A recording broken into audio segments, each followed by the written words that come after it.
Ver para creer.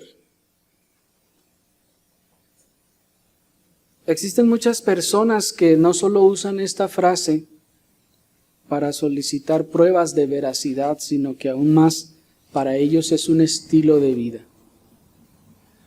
Siempre están cuestionando todo, siempre quieren ver para creer. Y algunos de ellos hasta dicen, yo como Santo Tomás, ver para creer. Y no se diga cuando son personas que viven en la inmundicia de su pecado y no quieren ser redarguidos de su pecado, y usted comienza a hablarles de Dios, de su ley, y dice, no, pero es que Dios no existe. A ver, si existe, a ver, quiero verlo. ¿Han visto esa clase de gente? Esa clase de gente que piensa o vive en ese concepto, en esa frase, ver para creer. Y nuestro tema del día de hoy es una pregunta, ¿ver para creer? Ese estilo de vida puede ser, o esa pregunta puede llegar a ser razonable en el mar de la mentira y engaño que nuestro pecado y el pecado de nuestra sociedad ha producido. Pero cuando se trata de Dios y de la fe, no podemos ni debemos usar ese criterio. Puesto que alguien dirá, no, es que yo digo ver para creer porque yo quiero estar seguro de que me están vendiendo lo que yo de verdad necesito. Quiero estar seguro de que el producto que me están vendiendo está bueno, necesito verlo para creer que entonces es bueno. Esto, repito, que puede sonar razonable en medio de este mar de engaño y de mentira que nuestro pecado y el pecado de nuestra sociedad ha causado. Esto es, vivimos, hermanos, entre mentiras, engaño y maldad. Y sí, estamos en una situación en donde tenemos que asegurarnos casi de todo. Pero esto no puede ser trasladado de manera equivalente o no puede ser utilizado de la misma forma cuando se trata de Dios o de las cosas de la fe. No podemos usar el mismo criterio. En primer lugar, porque cuando estamos hablando de Dios y de la fe, no estamos ya en el terreno de ese mar de mentiras y de engaño donde todo mundo engaña, sino que ahora estamos tratando con el ser absolutamente más veraz que existe.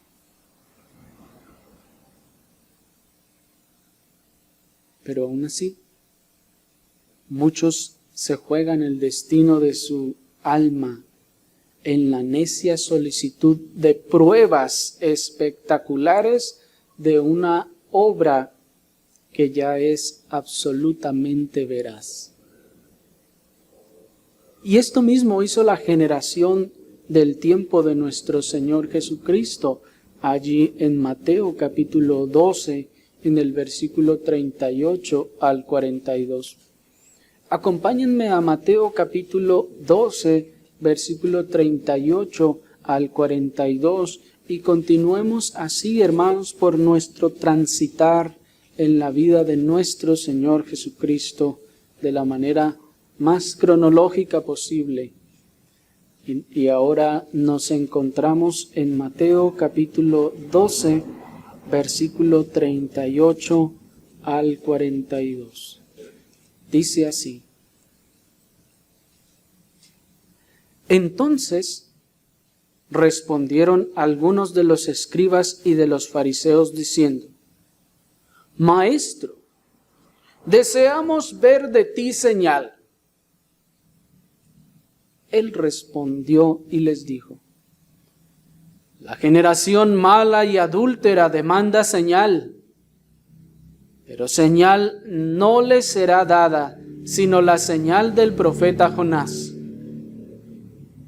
Porque como estuvo Jonás en el vientre del gran pez 3 días y 3 noches, así estará el Hijo del Hombre en el corazón de la tierra 3 días y 3 noches. Los hombres de Nínive se levantarán en el juicio contra esta generación y la condenarán, porque ellos se arrepintieron a la predicación de Jonás. Y he aquí más que Jonás en este lugar. La reina del sur se levantará en el juicio contra esta generación y la condenará, porque ella vino de los fines de la tierra para oír la sabiduría de Salomón. Y he aquí más que Salomón en este lugar. Hasta ahí.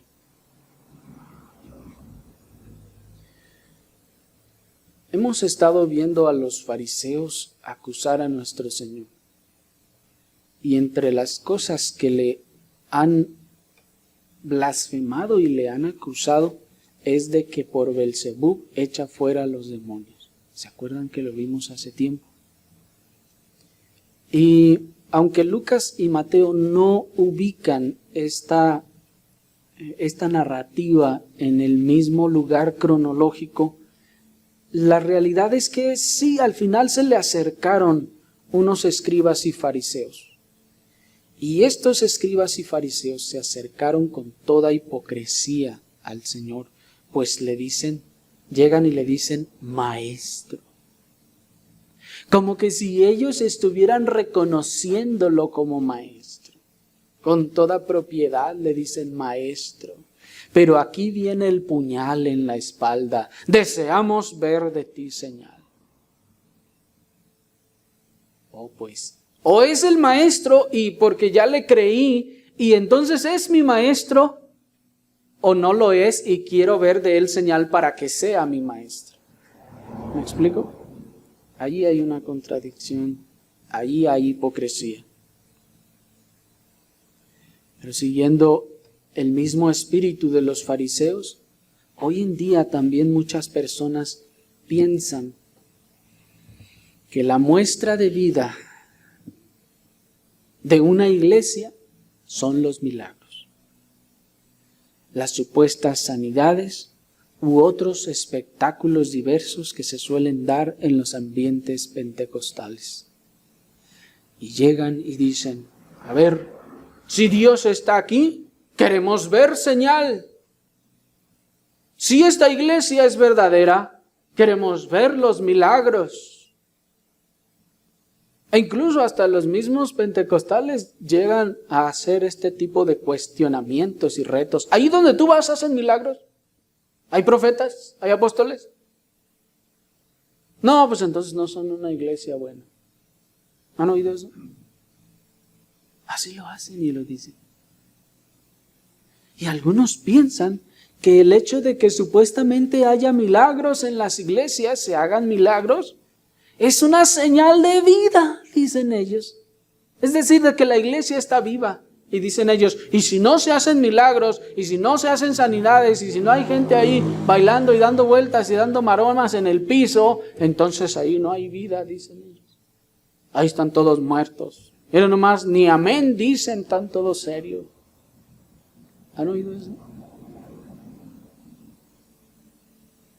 Pero entre los muchos errores envueltos en esta afirmación, de lo que es más grave es que no solo malinterpretan las circunstancias de la vida y del ministerio de Jesús, sino que aún más elevan tales actividades al mismo nivel que la predicación del Evangelio y el sacrificio de Jesús en la cruz, torciendo entonces así el propósito de la obra mesiánica de Cristo en la tierra. Esto es, hay muchas formas en las que podemos mostrarles y demostrarles que están equivocados al pensar así, al esperar que en una iglesia deba haber milagros o cuanta cosa.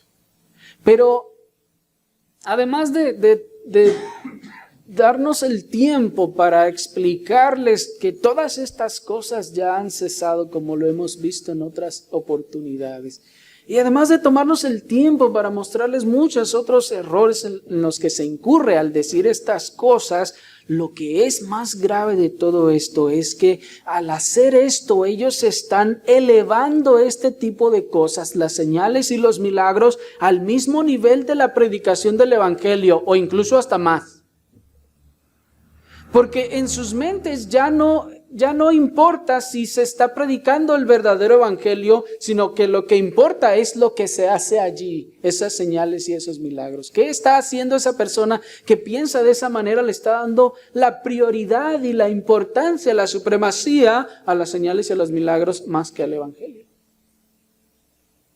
Cosa que ya de por sí es un terrible desvío.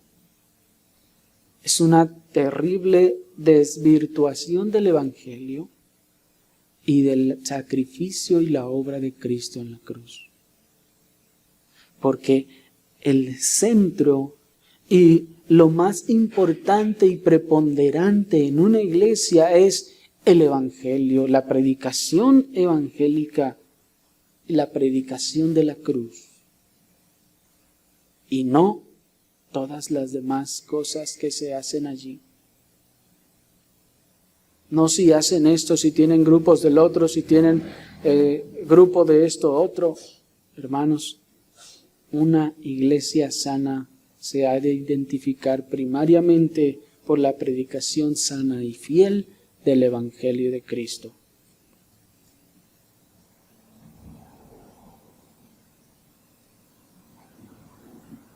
Pero miren a estos fariseos. Ellos pretenden decir que quieren seguir a Jesús. Pues, si se acuerdan cuando vimos lo que es ser un discípulo en tiempos de nuestro Señor Jesucristo, ¿se acuerdan que veíamos que un discípulo dejaba literalmente todas las cosas? Abandonaba literalmente a su familia para irse a vivir con el Maestro y andar caminando con él por todos lados donde andaba. Entonces estos hombres pretenden venir a Jesús y acercarse a Él pretendiendo que lo quieren seguir, pretendiendo que quieren ser sus discípulos, pero le dicen, pero está bien, Señor, mira, yo te voy a conceder el privilegio de que te voy a seguir y vas a ser mi maestro, pero antes de esto, hazme una señal que me convenza. ¿Se dan cuenta? Antes de que yo me decida a seguirte, quiero que me muestres una señal. Y hay mucha gente que hace cosas muy semejantes, ¿no? Cuando le invitan a la iglesia. ¿Y en tu iglesia hacen milagros? ¿Sanan gente? Entonces, ¿para ahí? Si no, pues, no, si no sanan ahí, entonces ni para qué voy. Si no hay milagros, si no hay esto, lo otro, no, pues ¿para qué voy? ¿Me explico? Qué cosa tan extraña, ¿no les parece?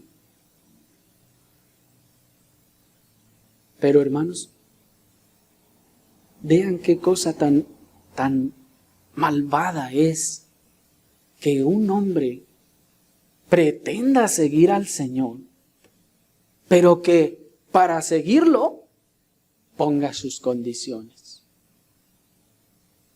Pues cuando estos dijeron al Señor, Señor, te vamos a seguir, pero primero, danos señal.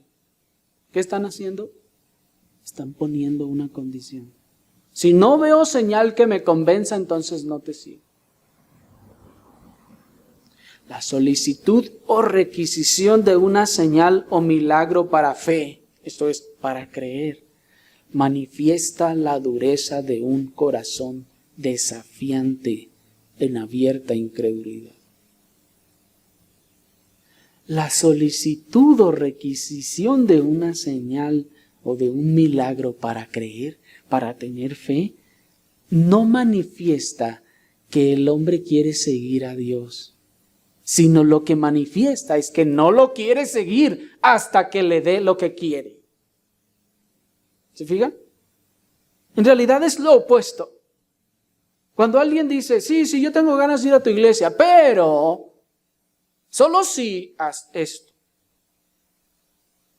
Allí no hay fe, ni deseo de seguir al Señor, sino incredulidad. Allí hay una dureza de un corazón desafiante en abierta incredulidad. Puesto que estos hombres no habían visto u oído los otros milagros del Señor. Porque si ustedes se dan cuenta, hasta aquí ya han ocurrido muchos milagros. ¿Se acuerdan? El Señor incluso ya ha resucitado aún hasta al hijo de la viuda de Naín. Ya pasamos por allí, ¿se acuerdan? Ya ha echado fuera demonios, ya ha limpiado leprosos, ya ha hecho muchos milagros. Y estos hombres evidentemente llegan a Jesús porque han oído hablar de Él. Y que en el peor de los casos, si no han sido testigos de un milagro, al menos han oído a los otros decir que Jesús hace milagros. Pero noten la incredulidad de llegar a decir, pero yo quiero verlo por mis propios ojos. ¿Me explico? Tal vez en esta época de nuestro tiempo en donde la mentira reina en la boca de todo incrédulo, podría darse la posibilidad de que diga uno, bueno, pues yo no le creo porque es medio mentiroso.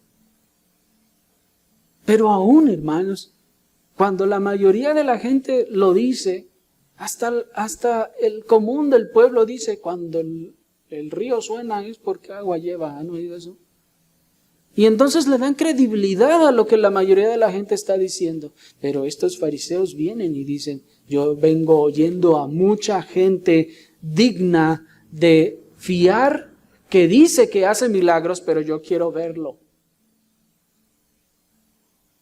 Eso no es una disposición a seguir o a creer, sino eso es incredulidad.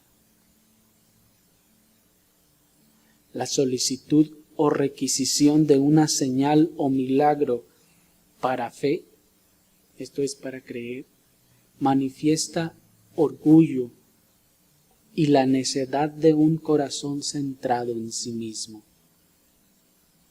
Si ya le hiciste los milagros a todos los demás, ellos ya lo vieron, ellos ya se convencieron y ya lo disfrutaron, pero yo no, falto yo, me toca a mí.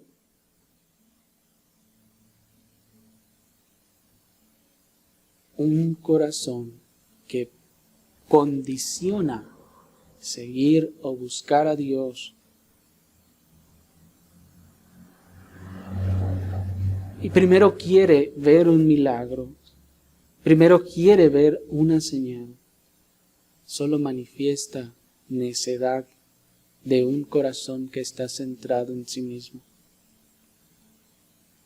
Puesto que el mensaje del Evangelio no le es suficiente, desprecia el mensaje del Evangelio abiertamente en la búsqueda de la satisfacción de sus propios sentidos. Pues hermanos, estos hombres seguramente ya le habían oído hablar la palabra. Pues como vemos y hemos venido viendo en la vida del Señor, era una especie de patrón que Él predicaba la palabra y a veces sanaba luego a las personas. Por lo general se apartaba. Pero estos hombres seguramente ya habían oído el Evangelio. Pero ese Evangelio no les fue suficiente para creer. Despreciaron ese Evangelio. Porque lo que ellos buscaban no era un mensaje que les salvara, sino lo que ellos buscaban era la satisfacción de sus propios sentidos, la satisfacción de su propia curiosidad. ¿Me explico? Cuando una persona primero quiere ver un milagro, primero quiere ver estas cosas, no es que está buscando al Señor, quiere satisfacerse. quiere satisfacer esa curiosidad o ese morbo de poder ver tal o cual cosa. La requisición o solicitud de una señal o milagro para creer es una cruel ofensa al invaluable evangelio y a la persona de su anunciamiento. Estos hombres estaban ofendiendo al Señor. ¿Es una ofensa lo que estaban diciéndoles? Es una ofensa. Una ofensa al Evangelio, porque después de haberlo oído, es como decir, sí, dices que Cristo murió por mí, sí, pero yo quiero ver el milagro. Bueno, y entonces todo el mensaje evangélico no sirve para ti, no es valioso para ti. Bueno, sí, pero hasta que vea el milagro. Ahí está mostrando dónde está su corazón. ¿Qué es lo que quiere y qué es lo que busca su corazón? Quiere ver, quiere sentir, quiere ver para creer. Y es una ofensa a la persona de su anunciamiento, pues es un desprecio a nuestro Señor Jesucristo, pues que ya había hecho todos esos milagros y esas señales, y entonces todavía le están exigiendo uno más. Y encima de todo, no lo merecen. No lo están haciendo de corazón, pues el Señor ya los ve y les dice, la generación mala y adúltera, ¿quiere ver señal?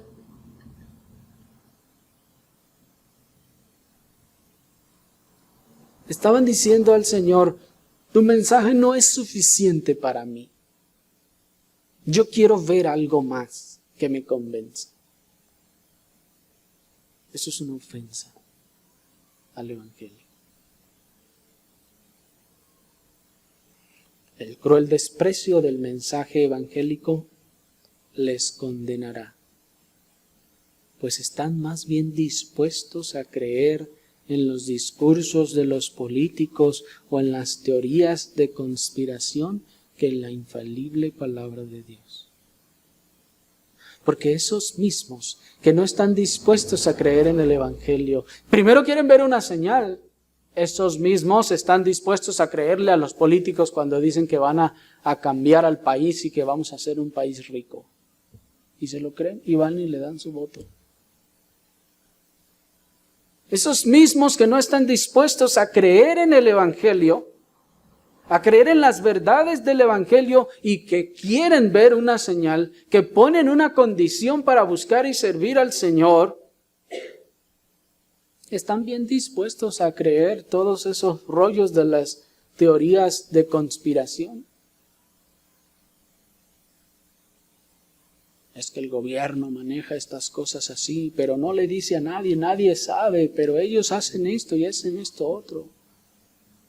Y empiezan a crearse un montón de teorías de conspiración, de que el gobierno está haciendo esto y está haciendo lo otro y están haciendo de esta otra forma. No hay nada que le pueda comprobar eso, pero está más dispuesto a creer esas cosas que a creer en la verdad. Y es una ofensa al Señor porque no existe ser más veraz, confiable y digno de nuestra confianza que Cristo nuestro Señor. Y cuando ustedes van con alguien y le dicen, miren, sucedió esto es así, y ese alguien les dice, no es que no te crea, pero déjame llamar para ver si es cierto. ¿Cómo se sienten ustedes? Y eso que nosotros somos mentirosos y malvados.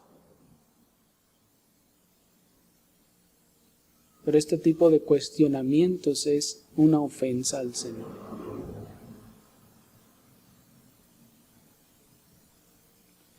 sobre todo, pues, el cruel desprecio de la persona del Mesías y de su infinita integridad y verdad, les condenará, pues mejor están dispuestos a creer en la integridad moral de los líderes religiosos o políticos, o hasta de su mamá, que creer en la verdad misma que es Cristo el Señor. Esa gente está más dispuesta a creer en la integridad del Buda. ¿Han oído a la gente que lo defiende? Y que dice, no era así de panzón, era delgado en realidad, y no era un iluminado que se portaba pero perfectamente. ¿Han oído a la gente defender al Mahoma y decir que no, que era un santísimo ese señor y cuánta cosa? Pero están más dispuestos a darle valor a la integridad de esos seres que a Cristo mismo. Cristo mismo puede ser cuestionado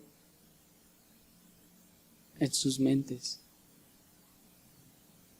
¿Me están siguiendo? A veces le creen más a su mamá lo que les dice que lo que dice la palabra del Señor.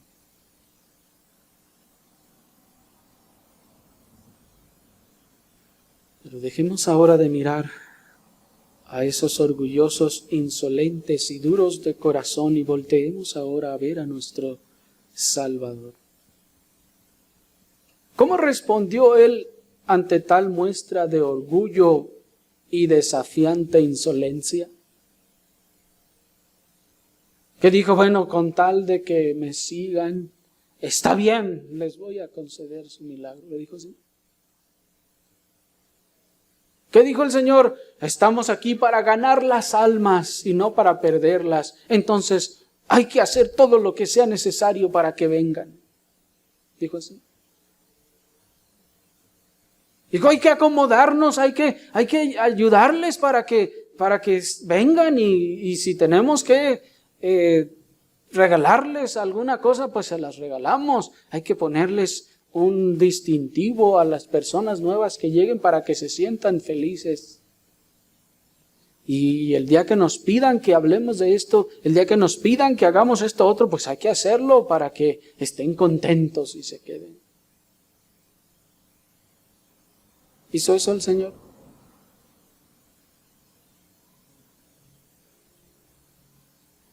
Lejos de lo que el mundo religioso de nuestro tiempo podría pensar, nuestro Señor Jesucristo no dio satisfacción a su morbosa curiosidad, pues sabía que lo que estos estaban buscando no era salvación, sino su propia satisfacción sensorial. ¿Cuál de los apóstoles le dijo, Señor, primero muéstrame otro milagro para estar bien convencido y dejar mi trabajo y servirte? ¿Le dijo eso Mateo? ¿O Pedro? ¿O Andrés? Que estaban ahí en las barcas. ¿Qué le dijeron? Señor, espérame. Muéstrame un milagro más, nomás para estar bien convencido de que esta es la verdad, de que esta es la verdadera religión, de que esta es una buena iglesia. No. Nuestro Señor conocía sus corazones, pero además de eso, entendía que ahí hay un principio, que el que quiere seguir y buscar de verdad al Señor, no iba a andar poniendo esas condiciones. Señor, si tú me haces rico, entonces yo te serviré toda mi vida. Si tú me das tanto dinero, tanto como para que ya no tenga que trabajar, ahora sí te voy a dedicar todo el tiempo que quieras para ti. ¿Oh, sí?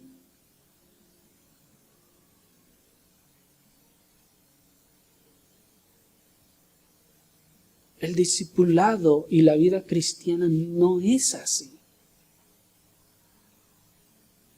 El cristiano no vive así. El cristiano entiende, como veremos enseguida, toma su cruz y le sigue. El cristiano adopta todas sus circunstancias y en medio de sus falencias, en medio de sus carencias, en medio de sus debilidades y en medio de todo lo que le falta, empieza a caminar en pos de su Señor.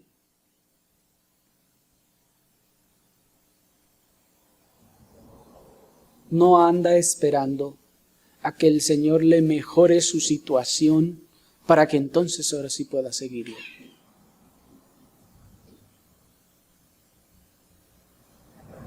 Y nuestro Señor, pues, les dice, la generación mala y adúltera demanda señal, pero no les será dada señal. Porque estos no están buscando la salvación. No están buscando a mí, diría el Señor. Nada más quieren satisfacerse.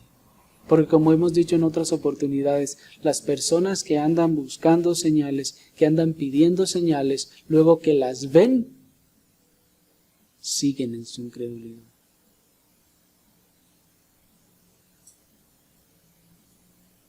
Porque algunos hasta dicen, no, si es verdad todo esto y que Dios existe, a ver, pues que caiga un rayo. Y aunque cayera, seguirían de incrédulos.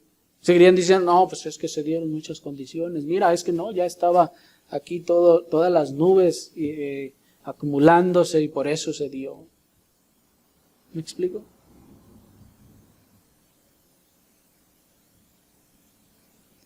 Nuestro Señor Jesucristo sabía que cuando el hombre condiciona su fe o su servicio, no está buscando a Dios, sino se está buscando a sí mismo. Cuando el hombre condiciona su fe o su servicio al Señor, no está buscando a Dios. Está buscando su propia satisfacción. Satisfacer su curiosidad, satisfacer su yo. El que condiciona su fe o su servicio al Señor está en completa incredulidad, pues el Señor les dice, ustedes son la generación mala y adúltera. No es la fe ni el deseo de creer el que lo mueve. Es incredulidad y búsqueda de su propia satisfacción. Porque no crean que ellos de verdad querían seguir al Señor. Oh, queremos seguir al Señor, le amamos tanto, pero queremos estar bien segurísimos de que Él es. Señor, muéstranos una señal. Así funciona la fe y las cosas de Dios.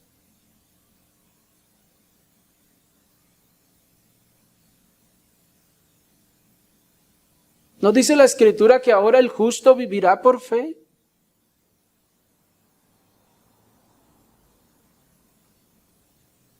Así pues, no es la fe lo que mueve a la persona a pedir un milagro, a pedir una señal, para entonces creer, para entonces seguir al Señor. El que solicita señal o milagro para seguir a Cristo, nunca estará dispuesto a negarse a sí mismo y tomar su cruz cada día.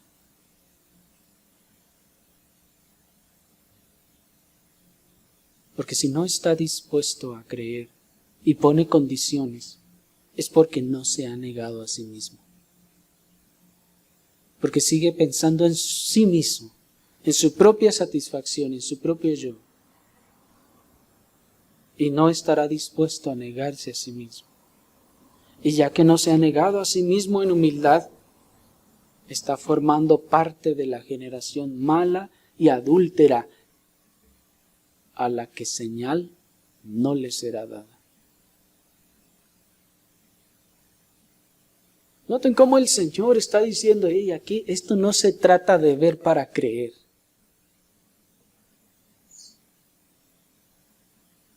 porque no eres digno de demandar señal.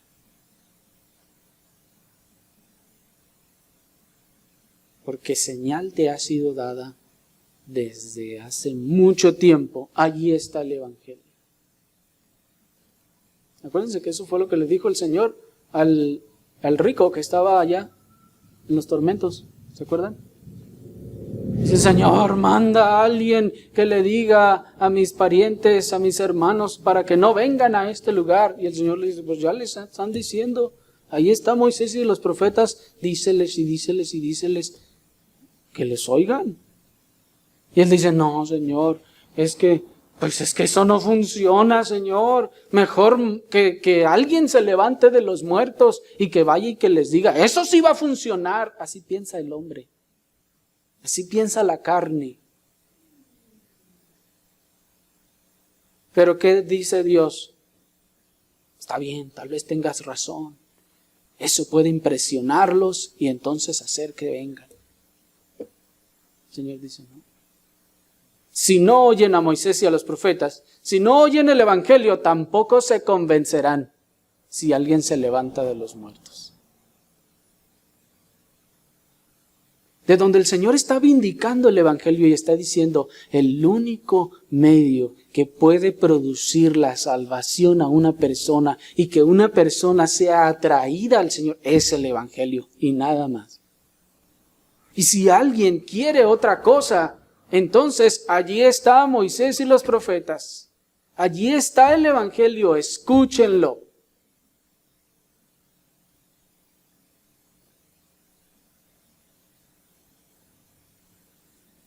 La negativa de nuestro Señor Jesucristo a realizar señales y milagros para esta generación mala y adúltera no obedece a ningún capricho o lección que hubiera querido darles, sino a la realidad de que la contemplación de un milagro nunca sustituirá el efecto del mensaje del Evangelio. No era que el Señor decía, ahora no les hago milagro para que se les quite. No. ¿Era acaso eso compatible con el carácter santo del Señor, que nunca pecó? Era que Él dijo, ahora para que se les quite, se encaprichó y dijo, no les hago milagro. No, hermanos. El ser más santo y puro. Así pues, era más bien pues por la realidad de que la contemplación de un milagro, hermanos, nunca producirá el efecto del mensaje del Evangelio. Nadie verá un milagro y dirá, ay, me arrepiento, creo en ti, Señor. No. Así pues, la negativa de nuestro Señor Jesucristo a realizar señales y milagros para esta generación adúltera y malvada no obedece a ningún capricho o lección que quisiera darle, sino a la realidad que la contemplación de un milagro nunca producirá el arrepentimiento y la fe necesarios para salvación. No, los milagros no producen arrepentimiento, las señales no producen arrepentimiento y fe. Lo único que produce arrepentimiento y fe es el mensaje del Evangelio.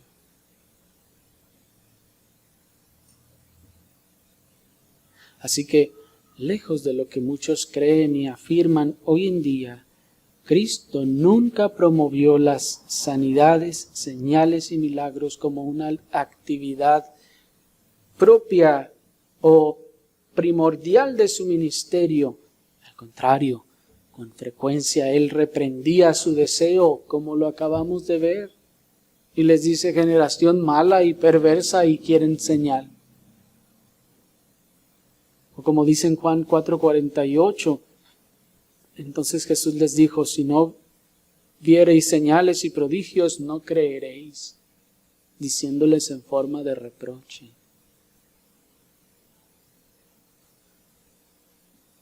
Qué cosa tan contraria, hermanos, al espíritu milagrero que domina el pentecostalismo de nuestro tiempo, que promocionan sus cultos de sanidad y sus supuestas noches de gloria, y que forman filas y llaman y dicen, ven a recibir tu milagro.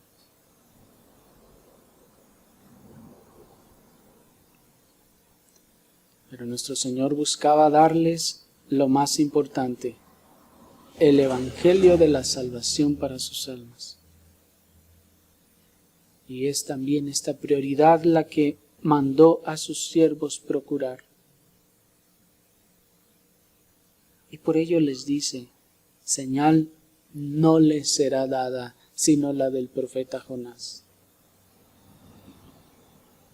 ¿Cuál señal del profeta Jonás, Señor? Dice el verso 40. Porque como estuvo Jonás en el vientre del gran pez 3 días y 3 noches, así estará el Hijo del Hombre en el corazón de la tierra 3 días y 3 noches. El Señor les dice, ¿quieren ver señal? Aquí va a estar la señal. Así como Jonás estuvo adentro del gran pez, así el Hijo del Hombre está diciendo, yo estaré adentro de la tierra, sepultado 3 días, y saldré. Y ese mensaje, está diciendo el Señor, es suficiente para que ustedes crean, no necesitan más. Ese mensaje es suficiente para que ustedes me sigan, no necesitan más.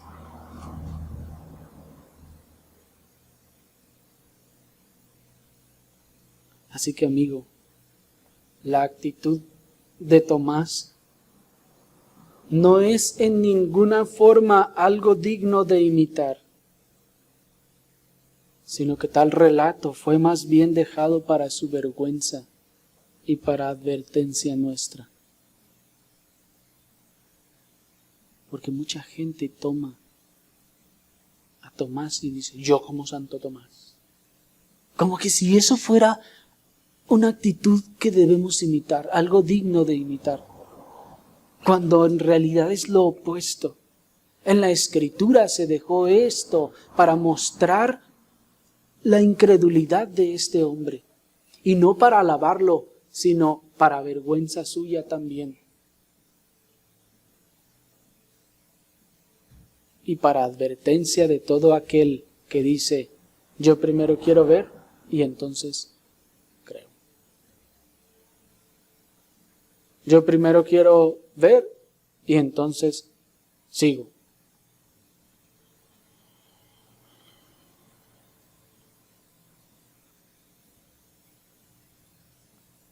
Amigo, tienes que tomar muy en serio la solemne advertencia que nuestro Señor Jesucristo hace a los que piden señales o milagros, condicionando así su fe. Y los que condicionan su búsqueda de Dios o su obediencia al cumplimiento de los mandamientos de Dios, la condicionan al cumplimiento de ciertas condiciones a fin de obedecer lo que Dios ha mandado. Dios ya mandó que hagas algo, y si tú dices, bueno, lo hago, pero si esto.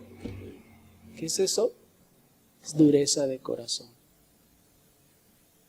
e incredulidad.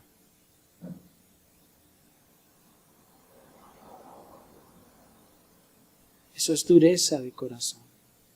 Y el Señor da una solemne advertencia a estos y les dice, 1, no te será dada señal. La sola palabra de Dios que te manda que hagas eso debe ser suficiente. Él es el Dios soberano, Él es el Dios recto y justo y veraz. Y tú no tienes derecho a cuestionarle o pedirle señal.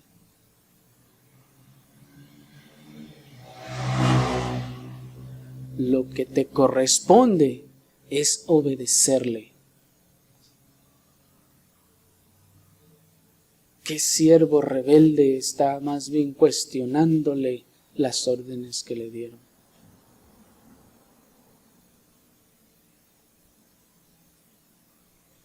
Dice nuestro Señor en esta advertencia: los hombres de Nínive se levantarán en el juicio contra esta generación y la condenarán, porque ellos se arrepintieron a la predicación de Jonás.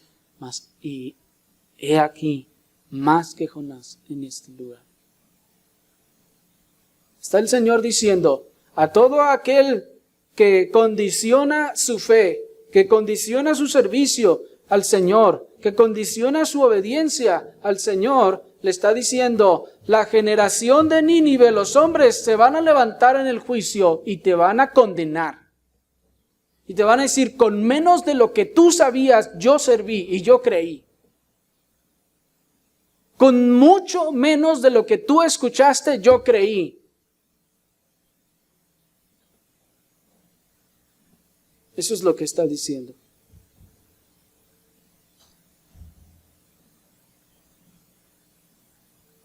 Mientras que a la gente de Nínive le fue enviado un profeta menor, esta generación está oyendo la misma voz, las mismas palabras del Hijo Eterno de Dios. Así que esa generación en el juicio se levantará y te dirá: yo oí a un hombre. Yo jamás oí las palabras de ese Cristo hermoso, el Mesías. Tú las oíste y no creíste y quisiste ver señal. Pusiste todavía tus condiciones.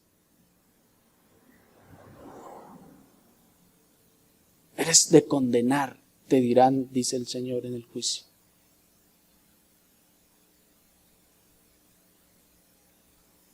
Mientras el profeta enviado a Nínive era torpe, necio y rebelde. Esto es, que tal vez habría razones para no creerle a ese Jonás. ¿Por qué? ¿Qué hizo? ¿Se fue? ¿Sí o no?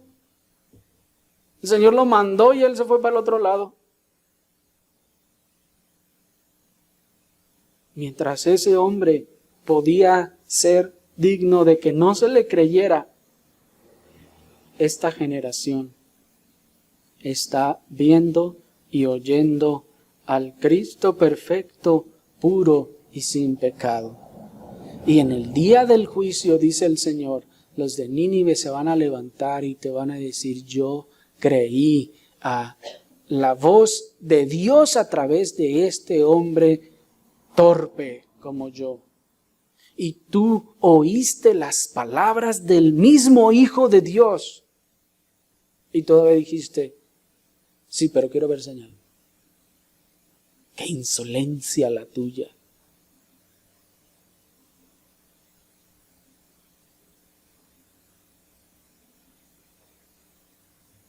Mientras el mensaje dado por el profeta a Nínive era burdo y corto, esta generación está recibiendo abundancia de palabras de gracia y de misericordia para su arrepentimiento. Y el Señor dice: en aquel día los hombres de Nínive se van a levantar y te van a decir: a mí nada más me dijeron, de aquí a 40 días Nínive será destruida, y con eso yo me arrepentí. Y a ti te han estado diciendo: mira, cree en Cristo, mira, reconoce tu condición, mira lo pecador que eres, mira, la palabra de Dios dice que no hay justo ni aun uno, y a ti te han leído toda la Biblia al derecho y al revés y todavía no crees. Eso es lo que está diciendo el Señor. En aquel día esos hombres te condenarán y te dirán: yo creí, por una frase así de chiquita. A ti te leyeron toda la Biblia y seguiste en la misma situación. Te mereces que termines allá en el infierno, es lo que te dirán.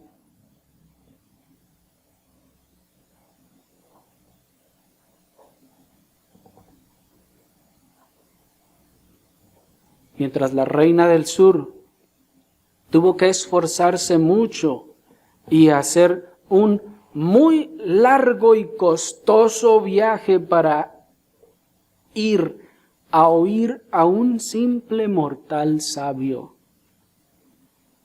Esta generación está frente al dador de vida y de la sabiduría, y tiene todas las cosas a su favor, y aún así no quiere venir a Cristo.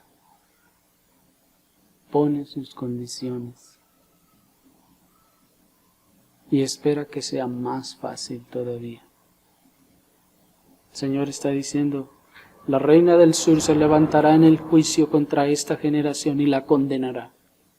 Y hermanos, cuando está hablando de esta generación, no solo está hablando de la generación que vio con sus propios ojos al Cristo encarnado.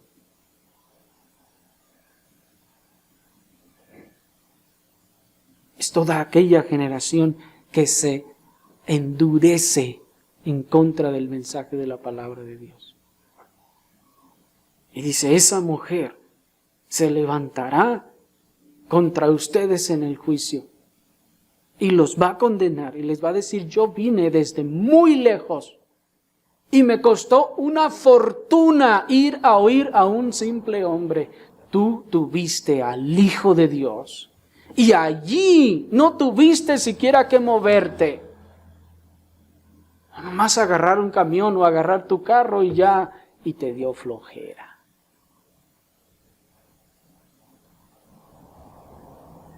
Y no fuiste. ¿Se fijan que la advertencia es solemne? Y es para ponerse a temblar.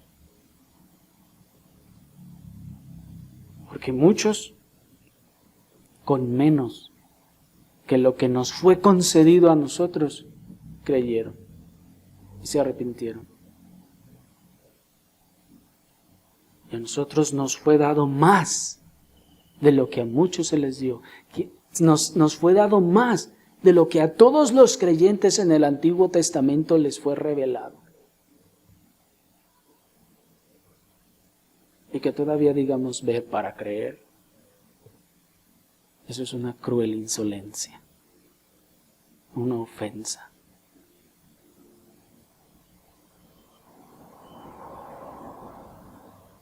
Que Dios tenga misericordia de esta generación. Y que la advertencia de nuestro Señor surta efecto en los corazones.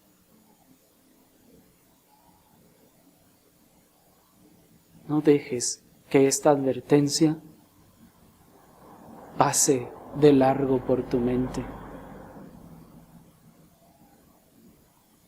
Porque ahora tu conciencia o tu naturaleza pecaminosa te estará diciendo, no hagas caso, no es cierto, no, ¿qué le haces caso a eso que dice? No, tú estás bien, no te apures, lo está diciendo por el de allá. No, el Señor lo está diciendo por ti.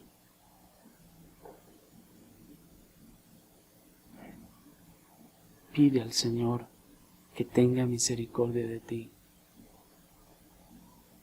Ruega al Señor perdón.